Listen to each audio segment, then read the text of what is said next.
예, 신율의 뉴스 정면 승부 2부 시작합니다. 목요일 2부는 천막회로 시작을 할 텐데요. 여러분들이 궁금하신 점 있으면 우물정공구사호 샵 0945로 여러분들 의견을 보내주시거나 질문사항 보내주시면 제가 여기 계신 두 분 패널한테 대신 여쭤보겠습니다. 짧은 문자 50원, 긴 문자 100원의 유료 문자임을 말씀을 드립니다. 자, 오늘도 두 분 나와 계실 때 한 분씩 소개해드리겠습니다. 먼저 국민의힘 중랑을 당협위원장이시죠. 이승환 위원장 나와 계십니다. 어서 오십시오. 안녕하십니까. 예, 그리고 더불어민주당 권지웅 전 비대위원 나와 계십니다. 어서 오십시오. 네, 안녕하세요. 예. 비대위원이셨던 분이 이제 비대위를 평가하셔야 될 것 같은데. 자, 오늘 한동훈 위원장 그 비대위원 발표에 있었는데 어떻게 평가하십니까? 먼저 이승환 위원장부터. 저는 우선 그 저격수들을 잘 모으셨다라는 생각이 들어요. 딱 이렇게 세대 타겟이라든지 어떠면 시민단체 타겟, 조국 전 장관 타겟, 그리고 이제 호남에서 기득권화된 그 진보 세력 타겟, 이런 분들을 저격수들을 잘 모셨다. 우리가 전쟁에서도 소규모 시가전에서는 저격수들이 중요한데 이게 또 대규모 전면전에서는 좀 전략과 전술을 아는 그런 사람들이 있어야 되지 않나 생각하는데, 그런 부분은 또 우리 당연직 들어가 있는 원내대표하고 또 우리 유이동 의원께서 좀 진도주의 해 주실 것이라 기대하고 있고요. 좀 이 조화가 좀 잘 맞아야 될 것 같아요. 지금은 어쨌든 대규모 전면전인데 여기에 이 저격수들이 과연 제 역할을 하실 수 있는지 좀 이 기대는 가지고 있습니다. 예. 근데 조국 전 장관 타겟은 김경률 회계사 말씀하시는 그죠. 그 다음에 아까 예. 뭔 타겟이라고 하셨죠? 그 86 그 기득권 타겟은 또 민경호 원장 있고, 또 구자룡 변호사 같은 경우는 이재명 대표 주 타겟으로 하고 있고, 예, 또 박은식 우리 위원 같은 경우도 호남에서 이제 기득권화된 보수들, 그 진보 세력들 타겟하고 있고요. 어떻게 계속 타겟이 되시는 쪽인데 어떻게 보십니까? 저는 그 지점에서 한동훈 비대위원장의 어떤 한계가 그냥 있는 그대로 드러난 비대위 인선이었다는 생각이 들었어요. 그러니까 저는 한동훈 비대위원장이 수락할 때 연설을 보면 민주당과 이재명을 지우고 나면 아무 말도 안 한 그런 연설을 하셨거든요. 그러니까 오로지 이재명 대표에 대한 어떤 감정, 그러니까 사적 감정 정도의 것을 전혀 제어하지 못하고 이번에 비대위 인선까지 했구나, 이런 생각이 들었어요. 그러니까 딱 말씀하신 세 분, 민경호, 김경률 그리고 구자룡, 이분이 개인적으로는 뭐 어떤 평가받을 만한 능력도 있고 하시겠지만 국민들의 삶을 보는 분들이 아니에요. 그러니까 오로지 민주당의 내로남불을 이야기하시는 분인데, 근데 지금 한동훈 비대위원장이 와서 해야 될 일이 그 일입니까?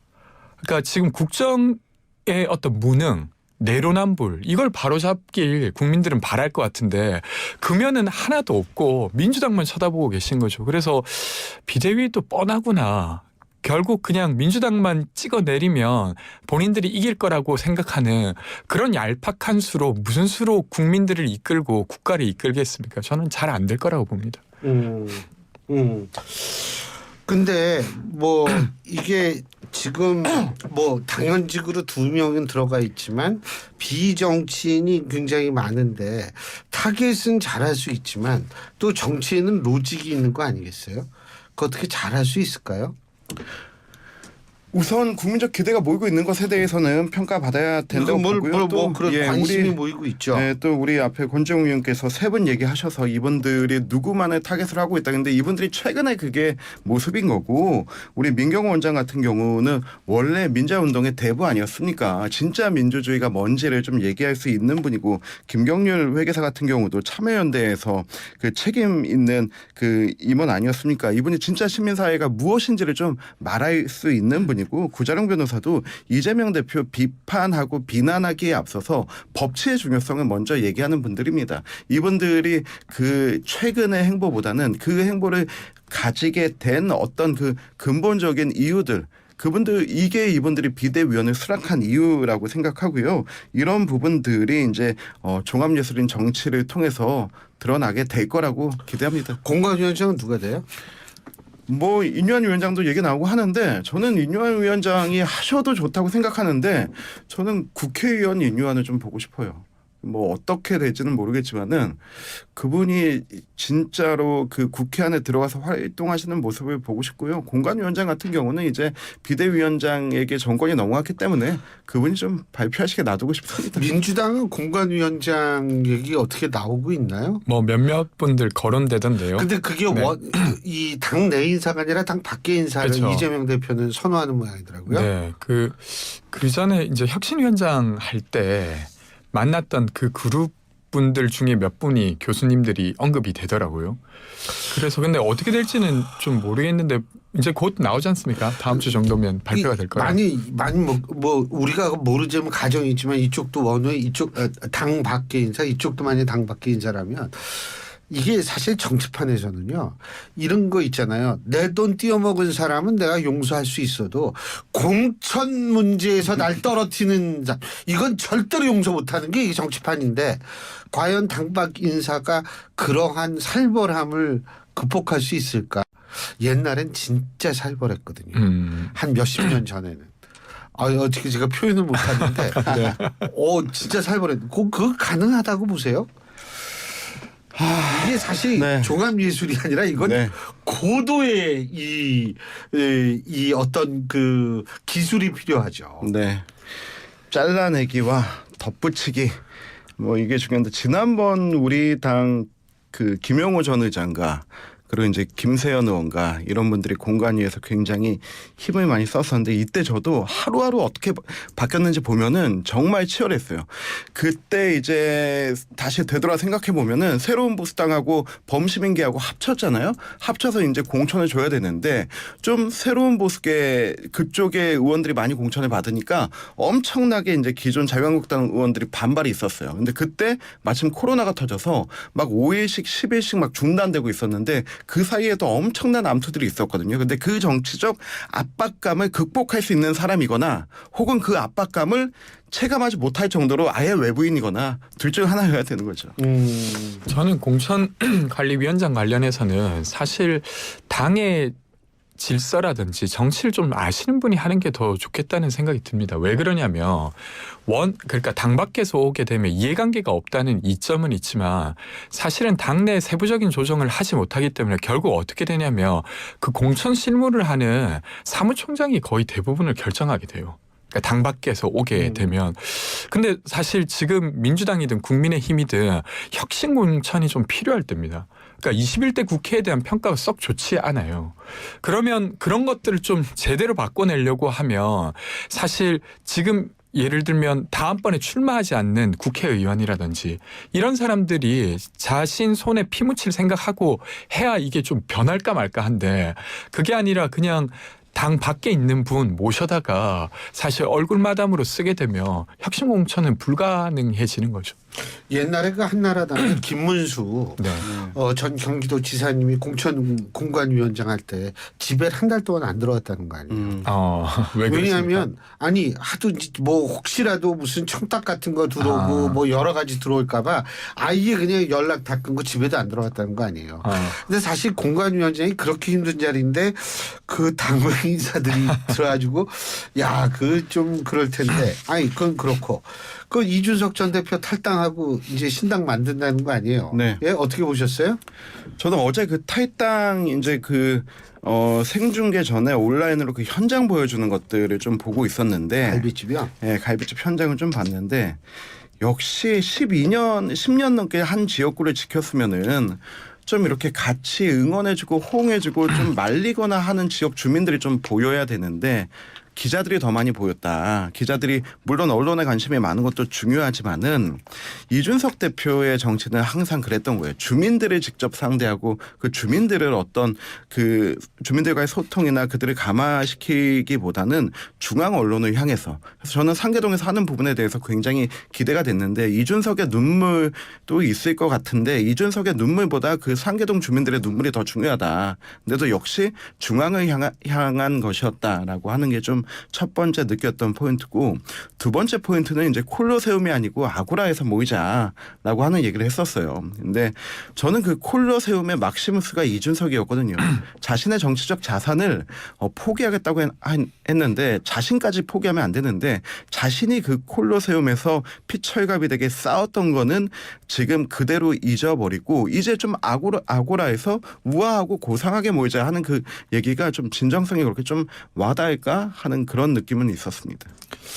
예. 좀 뭐 국민의힘 입장에서야 탈당하는 사람이니까 좋게 평가하기 어려우실 것 같은데 저는 좀 간만에 정치인다운 연설을 좀 본 것 같은데요. 그러니까 한동훈 비대위원장 수락 연설은 정말 전 낙제점이었다고 생각해요. 막 이재명 싫어요, 운동권 싫어요 말고는 아무 말도 안 하는 심지어 여당 대표가 되면서도 되게 실망스러웠는데 이준석 대표는 어쨌건 지금 사실은 양당 간의 반사이익 정치에 사람들이 많이 지쳐 있거든요. 뭘 생산하는 게 아니라 계속 서로 잘 까내리는 사람들이 유튜브를 통해서 인기를 얻고 그리고 그런 게 좋은 정치인 마냥 계속 언급되는 것이 되게 국민들을 소외시킨다고 느끼는 사람들이 많은데 최소한 그 지점을 짚고 아고라로 가자.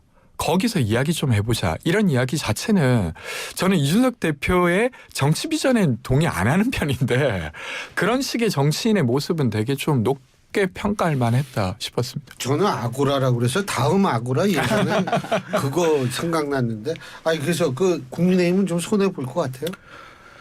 이제 뭐 행보가 시작됐으니까 봐야 되는데 근데 이게 뭐 손익을 따지기보다 저는 당인으로서는 아쉬운 게 있지만은 청년 정치인의 한 사람으로 또 지역에 기반을 두고 정치를 해온 사람의 입장에서는 좀 흥미롭게 보고 있어요. 다만 우리 당의 어떤 손익을 평가하기보다는 첫 번째 천하인이 어떻게 움직일 것인가.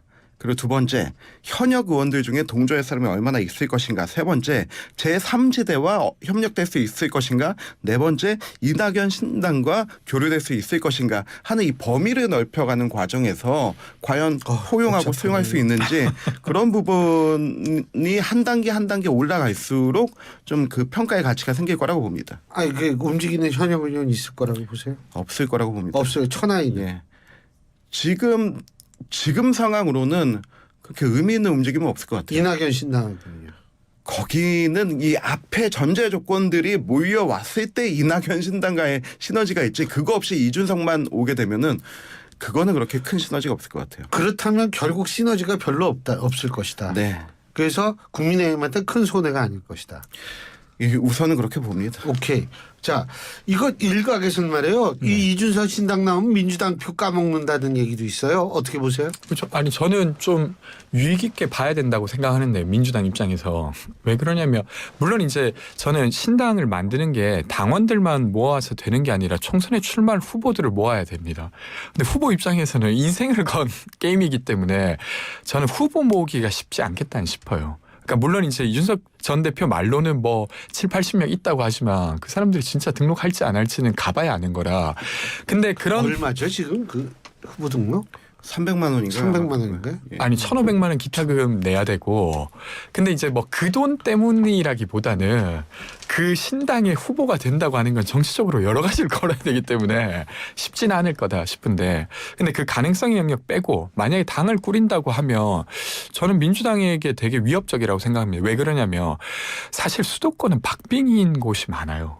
특히 서울 같은 경우는 지난 대선 때도 보면 민주당이 크게 진 곳도 있습니다. 뭐 12%씩 진 곳도 있어요. 그런 곳 같은 경우는 박빙이라고 봐야 되는데 거기에서 이준석 신당이 조금이라도 가져간다고 하면 완전 결과가 뒤집히는 거예요. 그 얘기는 민주당이 갈 표를 이준석 신당이 가져간다는 말씀이시다. 국민의힘만 갈 표를 가져가는 게 아니고. 그러니까 양쪽 다 가져가지만 사실 저는 이렇게 보는데 내년 네. 총선은 정권 심판 프레임이 아주 클 겁니다. 근데 그 표가 민주당으로 많이 와야 되는데 그게 아니라 이준석 신당으로도 갈 수 있죠. 왜냐하면 지금 이준석 대표는 윤석열 정부가 잘못하고 있다고 말하고 있는 사람이에요. 그렇게 될 경우가 있어서 민주당 입장에서는 이준석 신당이 경북과 대구에 묶여있게 만드는 조치를 하거나 아니면 아예 성공하지 못하게 하는 조치 이런 것들을 계속 유익 있게 봐야 되는 거죠. 만약 수도권으로 올라온다고 하면 상당한 영향을 미칠 겁니다. 왜냐하면 진짜 2, 3%로 결정이 되는데 젊은 층들을 완전히 이준석 신당이 가져간다고 하면 민주당 입장에서는 되게 어려워져요. 지금 말씀하신 게 맞는 게 253개 지역구에서요. 국민의힘 당시에 이제 미래통합당이죠. 미래통합당이 얻은 득표수의 합과 민주당이 얻은 득표수의 합이 7%포인트 차이밖에 안 나요. 그 얘기는 결국 뭐냐면 박빙으로 해가지고 이 민주당이 아슬아슬하게 이긴 운이 좋은 지역이 많아서 이게 의석수가 그 정도 2배 정도 차이가 났다 이렇게 보는 게 맞는데 그 얘기는 아주 정말 귀담아 들을 필요가 있을 것 같아요. 근데 뭐 40명인가 뭐 영남권 잘라낸다. 이준석 전 대표 그런 얘기를 했는데 동의하세요? 지금 뭐 이준석 대표가 또 누구 물밑에서 누구 만나고 있다 이런 부분 얘기도 실질적으로 뭐 들리는 부분들도 있는데요. 근데 정말 신당의 가치가 뭐 미래 비전을 얘기하고 그리고 그 또 기억에 남는 것 중에 하나가 표를 잃더라도 욕을 먹더라도 정책적으로 할 얘기를 하겠다라고 했는데 근데 그런 이야기를 과연 공천 떨어진 사람들 모아놓고 할 수 있을 것인가. 그리고 맨 처음에 이준석 대표가 그 한 5만 명 연락망 구축하고 그리고 한 700~800명 이제 선거 출마 대상자들 얘기하고 지금 와서는 60명에서 80명 정도 얘기하는데 이게 예비 후보 등록만 300만 원 쓰고 이제 그 다음에 공천 심사 서류 쓸 때 자기 인생을 한번 다 돌아보게 되거든요. 자기 재산 내역, 범죄 내용 그리고 자기가 하고자 하는 것 다 되돌아보게 됐는데 과연 그중에서도 그 서류 완성에서 선거 잠바 입을 사람이 몇 명 되는가 이런 부분을 생각하면 이거는 굉장히 냉혹한 현실이어가지고 그 정말 공천에서 떨어진 패잔병이라든지 혹은 아무것도 모르는 정말 이 정치 초년생들 데리고 하는 이거에는 한계가 있다. 그래서 지금은 이제 이낙연 신당이나 제3지대를 오히려 이준석 대표 입장에서 더 바라볼 수밖에 없을 것 같다라는 생각이 듭니다. 이낙연 신당은 만드는 거죠 이제. 일단 지금까지는 만드시겠다고 하니까 그렇게 봐야 될 것 같은데. 제가 이렇게 여쭤보는 이유는 네. 뭐냐면 어제였었죠. 이낙연 전 대표의 최측근이 내가 대장동 최초 제보자다 네. 이러고 나섰잖아요. 네. 이 얘기는 결국은 돌아올 수 없는 이제 선을 넘은 거 아니에요? 저도 좀 그렇게 보이긴 합니다. 네. 그러니까 사실 그 사실관계를 알리는 방법도 여러 가지가 있었을 텐데 기자회견까지 할 일이었나 저는 그런 생각이 들더라고요. 그건 이제 솔직하신 분이죠. 사실 좀 다른 이야기까지 다른 어떤 정치적 이득까지도 좀 고려한 조치였다는 생각이 들고요. 사실 저는 그게 누가 제보했는지는 별로 중요하진 않은데 그걸 굳이 또 활용해서 이재명 대표 나쁘다 뭐 이런 이야기를 하는 걸 보니까 정말로 강을 건넜다 이렇게 보이는데요. 정치적 이득이란 게 뭐예요? 그러니까 예를 들면 여전히 이제 지금 이재명 대표 지도부는 네. 사법 리스크가 아주 크다. 그리고 나는 그걸 이름을 밝히면서도 말할 만큼 나는 확신한다. 뭐 이런 이미지를 만드는 것이겠죠. 근데 저는 지금 이제 사법 리스크 관련해서는 계속 검찰이 저렇게까지 하고 있고 그리고 영장 기각됐고 이래서 민주당 내에서 그 이야기를 한다고 해서 그쪽으로 동력이 모일 것 같지는 않고요. 그 이준석 대표보다도 사실 이낙연 신당은 더 가능성이 저는 좀 낮다고 생각합니다. 왜요? 왜냐하면 이준석 대표는 구체적으로 탄압을 받았어요. 그렇지 않습니까? 현직 당대표였는데 막 쫓겨나고 막 이런 일들을 겪고 지금 윤석열 대통령은 되게 대놓고 탄압을 하고 있는데 민주당 내에서 이낙연 대표는 그렇진 않아요. 사실은 그냥 동의하지 않는 것일 뿐이지 뭐 이낙연 대표를 뭐 상당히 공격하고 이런 당내 분위기는 없었습니다. 되려 이제 민주당 내에서 역할을 하셨으면 하는 기대가 이낙연 대표에게 있는데 그걸 그냥 지금 접고 밖에 나가서 하겠다. 그리고 그럴 명분이 동의할 만한 명분이 잘 보이지 않아요. 그러면 이렇게 보이는 거죠. 정말 다른 어떤 정치적 노림수를 가지고 저렇게 계속 말하시는 건 아닌가 하는 생각까지도 드는 상황이라 함께할 사람들을 모으지 못해서 결국 실패하시지 않을까 이런 생각이 듭니다. 이준석 신당보다 더 성공할 가능성이 낮다. 동의하세요? 아니요. 저는 이준석 대표의 문제는 어쨌든 뭐 이래 됐던 저래 됐건 당이 뭐 대사면을 하던 그냥 그 없던 일을 하기로 했던 간에 그 원인 제공은 본인이 있었던 거고 이준석 대표의 본인이 있었던 거고 근데 이낙연 대표 같은 경우는 경선 당시에 뭐 4.4 5입 경선이다라고 하면서 그때 그 자기야 또 함께 했던 사람들의 개딸들의 수박 수박 깨기를 실제적으로 목도하면서 그런 부분에 대해서 내가 이재명의 민주당과는 더 이상 함께할 수 없다라고 하는 그 확신이 선 것이 아닌가 생각하고요. 저는 남평우 전 비서실장의 이 내용을 보면서 이게 굉장히 큰 어떻게 보면 우리한테 위기가 될 수 있다라는 생각도 들었던 게 뭐냐면 이럼에도 불구하고 이낙연 대표가 회군의 다리를 불살라 버려서 신당 창당으로 가겠다라고 강하게 밀어붙임에도 불구하고 만약에 이재명 대표가 그럼에도 불구하고 이낙연 대표를 끌어안는다면 이거는 정말로 큰 효과가 되겠다라고 하는데 그럴 것 같지는 않을 것 같습니다. 정말로 그냥 다리가 끊어졌을 뿐이라고 보이는 것 같아요. 아, 근데 아니 양당 대표 정치 대표들이 이런 거는 제가 정치 이거를 한 20몇 년 네. 보면서 처음 봐요. 이런 거는. 예. 자, 9883님 이런 글 보내주셨습니다. 안녕하세요. 30대 초반 직장입니다. 한동훈 비대위가 저격수 잘 모았다는 말씀 잘 들었고요. 실제로 민주당의 아픈 점을 잘 꼬집은 것 같습니다. 여기까지는 좋으시죠? 네. 예. 그런데 여당이라면 상대를 비판하는 것뿐만 아니라 국정을 책임지는 입장으로서 여당이 앞으로 어떤 정치를 하겠다는 메시지가 있어야 할 텐데 오히려 이건 야당적 어떤 이게 뭐죠? 야당적 마인드가 아닐까요? 그러니까 야당적 마인드라는 거죠. 대답을 해주시죠. 네. 아 저는 이제 등장한 지 이제 이틀 됐고 비대위원 발표한 지 몇 시간 안 돼서 이제 그런 걸 보여줄 수 있는 시간이 있을 거라고 생각하고요.